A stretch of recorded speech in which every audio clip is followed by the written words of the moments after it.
On suppose ici que le comportement rhéologique est homogène et isotrope, et on va donc étudier la loi de Hooke.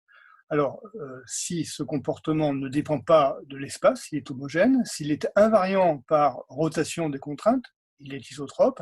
À ce moment-là, on va considérer la quantité grand phi de epsilon, qui est un demi du produit doublement contracté du tenseur des contraintes sigma avec le tenseur des petites déformations epsilon, c'est l'énergie élastique. Alors, cette énergie dépend, à cause de l'hypothèse d'isotropie, des invariants scalaires suivants, la trace de epsilon, donc c'est un invariant linéaire, epsilon doublement contracté avec lui-même, c'est-à-dire la trace de son carré, donc c'est un invariant qui dépend de façon quadratique de epsilon et déterminant de epsilon qui s'exprime avec le tenseur pseudo-alterné epsilon ijk, c'est un invariant qui dépend de façon cubique de epsilon.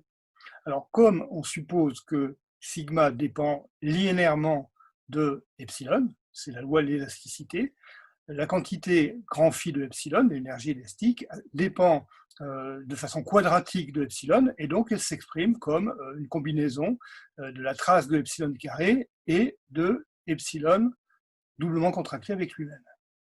Alors on en déduit, si on applique cette relation pour tous les epsilon, que sigma, c'est lambda trace de epsilon fois l'identité, plus 2 mu epsilon. C'est la loi de Hooke.